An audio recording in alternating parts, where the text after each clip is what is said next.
वेंकटरमण गोविंद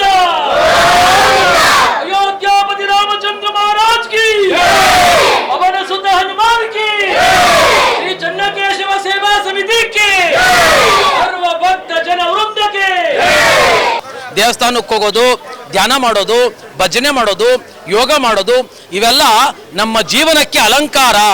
ಆ ಒಂದು ಉದ್ದೇಶವನ್ನು ಇಟ್ಕೊಂಡು ನಮ್ಮ ಹಿರಿಯರು ಜ್ಞಾನಿಗಳು ನಮಗೆ ಒಂದು ಪರಂಪರೆಯನ್ನು ಹಾಕಿಕೊಟ್ಟಿದ್ದಾರೆ. ತುಂಬ ವಿಜೃಂಭಣೆಯಾಗಿ ನಡೀತಾ ಇದೆ. 24ನೇ ವರ್ಷದ ವೈಕುಂಠ ಏಕಾದಶಿ ಇದು. ಚನ್ನಕೇಶ್ವರ ಸ್ವಾಮಿ ತುಂಬ ವಜ್ರಾಂಗಿ ಅಲಂಕಾರದಲ್ಲಿ ಕಂಗೊಳಿಸ್ತಾ ಇದ್ದಾನೆ. ಆನೇಕಲ್ ಪಟ್ಟಣದ ಇತಿಹಾಸ ಪ್ರಸಿದ್ಧ ದೇವಾಲಯಗಳಲ್ಲಿ ವೈಕುಂಠ ಏಕಾದಶಿ ಸಂಭ್ರಮ. ಇಂದು ನಾಡಿನಾದ್ಯಂತ ಎಲ್ಲೆಡೆ ವೈಕುಂಠ ಏಕಾದಶಿ ಸಂಭ್ರಮ ಮನೆ ಮಾಡಿದೆ. ಅದರಂತೆಯೇ ಬೆಂಗಳೂರು ಹೊರವಲಯ ಆನೇಕಲ್ ಪಟ್ಟಣದ ಇತಿಹಾಸ ಪ್ರಸಿದ್ಧ ಶ್ರೀ ಚನ್ನಕೇಶವ ಸ್ವಾಮಿ ದೇವಾಲಯದಲ್ಲಿ ಅದ್ದೂರಿಯಾಗಿ ವೈಕುಂಠ ಏಕಾದಶಿಯನ್ನು ಆಚರಣೆ ಮಾಡಲಾಗ್ತಿದೆ. 100 ವರ್ಷಗಳ ಇತಿಹಾಸವಿರುವ ಶ್ರೀ ಚನ್ನಕೇಶವ ಸ್ವಾಮಿ ದೇವಾಲಯದಲ್ಲಿ ವಿವಿಧ ಬಗೆಯ ಹೂಗಳಿಂದ ಹಾಗೂ ಲೈಟಿಂಗ್ ಮೂಲಕ ಕಂಗೊಳಿಸುವಂತೆ ವಿಶೇಷವಾಗಿ ಅಲಂಕಾರವನ್ನ ಮಾಡಿದ್ದು, ಚನ್ನಕೇಶವ ಸ್ವಾಮಿಗೆ ವಜ್ರಾಂಗಿ ಅಲಂಕಾರವನ್ನ ಮಾಡಲಾಗಿತ್ತು. ವೈಕುಂಠ ದ್ವಾರದ ಮೂಲಕ ಸಾವಿರಾರು ಮಂದಿ ಭಕ್ತರು ಶ್ರೀ ಚನ್ನಕೇಶವ ಸ್ವಾಮಿಯ ದರ್ಶನ ಪಡೆದುಕೊಳ್ಳುತ್ತಿದ್ದಾರೆ. ಬೆಳಗ್ಗೆ 4 ಗಂಟೆಗೆ ವೈಕುಂಠ ದ್ವಾರವನ್ನ ತೆರೆದು ಶ್ರೀ ಚನ್ನಕೇಶವ ಸ್ವಾಮಿಗೆ ವಿಶೇಷ ಪೂಜಾ ಕೈಂಕರ್ಯಗಳನ್ನು ನೆರವೇರಿಸಲಾಯಿತು. ಬೆಳಗ್ಗೆ 4 ಗಂಟೆಯಿಂದ ವೈಕುಂಠ ಏಕಾದಶಿ ಪ್ರಯುಕ್ತ ವಿಷ್ಣು ಪಾರಾಯಣ, ಭಕ್ತಿಗೀತೆಗಳು, ಭರತನಾಟ್ಯ ಸೇರಿದಂತೆ ವಿವಿಧ ಕಾರ್ಯಕ್ರಮಗಳನ್ನು ಹಮ್ಮಿಕೊಂಡಿದ್ದು, ದೇವಾಲಯಕ್ಕೆ ಬರುವಂತಹ ಭಕ್ತಾದಿಗಳಿಗೆ ಪ್ರಸಾದ ವಿನಿಯೋಗ ಏರ್ಪಡಿಸಲಾಗಿತ್ತು. ಸಾವಿರಾರು ಮಂದಿ ಭಕ್ತರು ವೈಕುಂಠ ದ್ವಾರದ ಮೂಲಕ ದೇವರ ದರ್ಶನವನ್ನ ಪಡೆದು ಪುನೀತರಾಗುತ್ತಿದ್ದಾರೆ.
ನಮಸ್ತೆ ಮಂತ್ರರಾಜಾಯ, ನಮಸ್ತೆ ಅಷ್ಟಾಕ್ಷರಾತ್ಮನೆ, ನಮಸ್ತೆ ಚೇತನಾಧಾರ ಪರಬ್ರಹ್ಮಾಭಿದಾಯಿನೆ.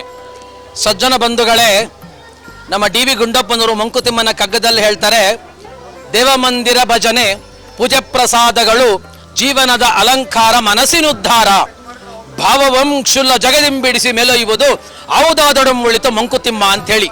ದೇವಸ್ಥಾನಕ್ಕೆ ಹೋಗೋದು, ಧ್ಯಾನ ಮಾಡೋದು, ಭಜನೆ ಮಾಡೋದು, ಯೋಗ ಮಾಡೋದು ಇವೆಲ್ಲ ನಮ್ಮ ಜೀವನಕ್ಕೆ ಅಲಂಕಾರ. ಆ ಒಂದು ಉದ್ದೇಶವನ್ನು ಇಟ್ಕೊಂಡು ನಮ್ಮ ಹಿರಿಯರು ಜ್ಞಾನಿಗಳು ನಮಗೆ ಒಂದು ಪರಂಪರೆಯನ್ನು ಹಾಕಿಕೊಟ್ಟಿದ್ದಾರೆ. ಅದೇ ರೀತಿಯಲ್ಲಿ ಈ ದಿನ ವೈಕುಂಠ ಏಕಾದಶಿ ಅಂತ ಹೇಳ್ತಾರೆ. ಅಂದರೆ ಬ್ರಹ್ಮನ ಲೆಕ್ಕದಲ್ಲಿ ದಕ್ಷಿಣಾಯನ ಪುಣ್ಯಕಾಲ 6 ತಿಂಗಳು ರಾತ್ರಿ, ಉತ್ತರಾಯಣ ಪುಣ್ಯಕಾಲ 6 ತಿಂಗಳು ಬೆಳಗ್ಗೆ ಅಂತೇಳಿ. ಈಗ ದಕ್ಷಿಣಾಯನ ಪುಣ್ಯಕಾಲ ಮುಗಿದು ಧನುರ್ಮಾಸ ಪ್ರಾತಃ ಕಾಲ ಅಂತ ಲೆಕ್ಕದಲ್ಲಿ, ಭಗವಂತನ ಲೆಕ್ಕದಲ್ಲಿ. ಆ ಉದ್ದೇಶದಿಂದ ಇವತ್ತು ಧನುರ್ಮಾಸ ಪ್ರಾರಂಭ ಆಗಿದೆ. ಇವತ್ತು ವೈಕುಂಠ ಏಕಾದಶಿ ಸ್ವರ್ಗದ ಬಾಗಿಲು ತೆರೆಯುತ್ತೆ ಅಂತ ನಂಬಿಕೆ, ವೈಕುಂಠದ ಬಾಗಿಲು. ಹಾಗಾಗಿ ಉತ್ತರ ದ್ವಾರದಲ್ಲಿ ಬಾಗಿಲಲ್ಲಿ ಸ್ವಾಮಿಯನ್ನ ವಿಜಯ ಮಾಡಿಸಿ ಎಲ್ಲರೂ ಕೂಡ ಉತ್ತರ ದ್ವಾರದ ಮೂಲಕ ಪ್ರವೇಶ ಮಾಡಿ ಪುಣ್ಯ ಪ್ರಾಪ್ತಿಯನ್ನು ಪಡ್ಕೊಳ್ತಾರೆ ಅಂತಕ್ಕಂಥ ನಂಬಿಕೆ, ಪ್ರತೀತಿ. ಅದೇ ರೀತಿಯಲ್ಲಿ ನಮ್ಮ ಆನೇಕಲ್ ನಗರದ ಹೃದಯ ಭಾಗದಲ್ಲಿರುವ ಶ್ರೀ ಚನ್ನಕೇಶವ ಸ್ವಾಮಿ ದೇವಾಲಯದಲ್ಲಿ ಪ್ರತಿ ವರ್ಷ ವಿಜೃಂಭಣೆಯಿಂದ ವೈಕುಂಠವನ್ನು ನಿರ್ಮಾಣ ಮಾಡಿ ವೈಕುಂಠ ಏಕಾದಶಿ ಉತ್ಸವವನ್ನು ಆಚರಿಸ್ತಾ ಇದ್ದಾರೆ. ಇದು ಬಹಳ ವಿಶೇಷ.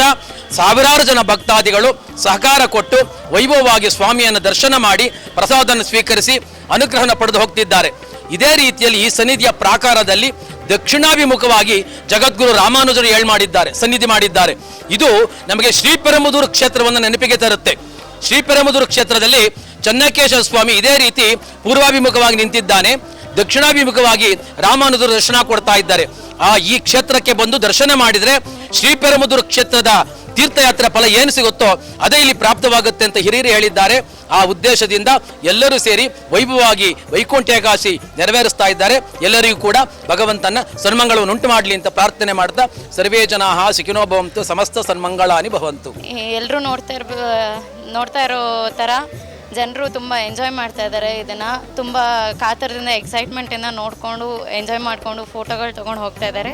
ಹಾಗೆ ಎಲ್ರಿಗೂ ಕೇಳ್ಕೊತೀನಿ, ಆನೇಕಲ್ ಜನ ಮಂದಿ ಎಲ್ಲರೂ ಬಂದು ದೇವ್ರ ಕೃಪೆಗೆ ಪಾತ್ರರಾಗಬೇಕು. ಹಾಗೆ ನಮ್ಮನ್ನು ಇನ್ನೂ ಮುಂದಕ್ಕೆ ತಗೊಂಡು ಹೋಗೋ ಸ್ಥಿತಿಗೆ ಆಶೀರ್ವಾದ ಮಾಡಬೇಕು ಅಂತ ಕೇಳ್ಕೊತ ನಾನು ಮಾತನ್ನು ಮುಗಿಸ್ತಾ ಇದ್ದೆ. ತುಂಬ ವಿಜೃಂಭಣೆಯಾಗಿ ನಡೀತಾ ಇದೆ. 24ನೇ ವರ್ಷದ ವೈಕುಂಠ ಏಕಾದಶಿ ಇದು. ಚೆನ್ನಕೇಶ್ವರ ಸ್ವಾಮಿ ತುಂಬ ವಜ್ರಾಂಗಿ ಅಲಂಕಾರದಲ್ಲಿ ಕಂಗೊಳಿಸ್ತಾ ಇದ್ದಾನೆ. ಸ್ವಾಮಿನ ನೋಡೋದಕ್ಕೆ ಏನೋ ಒಂದು ಖುಷಿ ಅನಿಸುತ್ತೆ. ಬೇರೆ ಬೇರೆ ಊರುಗಳಿಂದ, ಬೇರೆ ಬೇರೆ ತಾಲೂಕುಗಳಿಂದ ಇಡೀ ಕರ್ನಾಟಕದ ಜನತೆ ಬಂದು ದರ್ಶನ ಮಾಡ್ತಾ ಇದ್ದಾರೆ.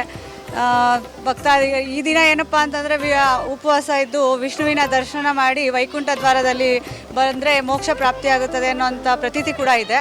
ಹಾಗಾಗಿ ಜನ ಹಾಗೆ ಮಾಡ್ತಿದ್ದಾರೆ. ಸ್ವಾಮಿನ ನಂಬಿ ಬಂದವರಿಗೆ ಯಾವತ್ತೂ ಕೈ ಬಿಟ್ಟಿಲ್ಲ ಚೆನ್ನಕೇಶ್ವರ ಸ್ವಾಮಿ. ಅದರಲ್ಲೂ ಇವತ್ತು ವಿಶೇಷ ಏನಪ್ಪ ಅಂತಂದರೆ ತುಂಬ ಆಭರಣ, ತುಂಬ ಏನೋ ಒಂಥರ ಹೂಗಳಲ್ಲಿ ಸಿಂಗಾರಗೊಂಡಿದೆ. ಮತ್ತು ಈ ಪ್ರತಿಯೊಂದು ಅಲಂಕಾರ ಇರ್ಬೋದು, ವಿಶೇಷವಾಗಿ ಅನಂತ ಪದ್ಮನಾಭ ಇದೆ, ಮತ್ತು ಲೈಟಿಂಗ್ಸ್ ಇರ್ಬೋದು, ಹೂಗಳಿರ್ಬೋದು, ಎಲ್ಲ ಒಂಥರ ಏನೋ ಒಂದು ನಮ್ಗೆ ವೈಕುಂಠ ಏಕಾದಶಿ ಬಂದ್ರೆ ಆನೇಕಲ್ ಜನತೆಗೇ ಒಂದು ಸಂಭ್ರಮಾಚರಣೆ, ಒಂದು ಹಬ್ಬದ ರೀತಿ ಅನಿಸುತ್ತೆ. ನಮಗೆ ತುಂಬ ಖುಷಿ ಅನಿಸುತ್ತೆ.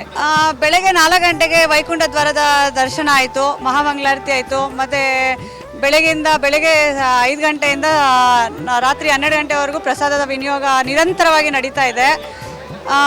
ಬೆಳಗ್ಗೆ ಯತಿರಾಜ್ ಅವರಿಂದ ವಿಷ್ಣು ಪಾರಾಯಣ ನಡೆದಿದೆ. ಮತ್ತು ಈಗ 10 ಗಂಟೆಯಿಂದ ಸೌದಾಮಿನಿ ಮಹಿಳಾ ಮಂಡಳಿಯಿಂದ ಭಕ್ತಿಗೀತೆಗಳು ಮತ್ತು ವಿಷ್ಣು ಪಾರಾಯಣ. ಅದಾದ ನಂತರ ವಾಸು ಮಾಸ್ಟರ್ ಸಂಗಡಿಗರಿಂದ ಭಕ್ತಿಗೀತೆಗಳಿದೆ. ಮತ್ತು ಅದಾದ ನಂತರ ಕೋಲಾಟ ಇದೆ. ಅದಾದ ನಂತರ ಭರತನಾಟ್ಯ ಒಂದು ಪ್ರೋಗ್ರಾಮ್ ಕೊಡ್ತಿದ್ದಾರೆ. ಮತ್ತು ವಿದ್ವಾನ್ ಧನಂಜಯ್ ಅವರಿಂದ ಡೋಲು ಪ್ರೋಗ್ರಾಮ್ ನಡೀತಾ ಇದೆ. ಏನೋ ಒಂಥರ ಹಬ್ಬ ಅನಿಸುತ್ತೆ ನಮಗೆ. ಆನೇಕಲ್ ಜನತೆಗೆ ತುಂಬ ಖುಷಿ ಅನಿಸ್ತಾ ಇದೆ.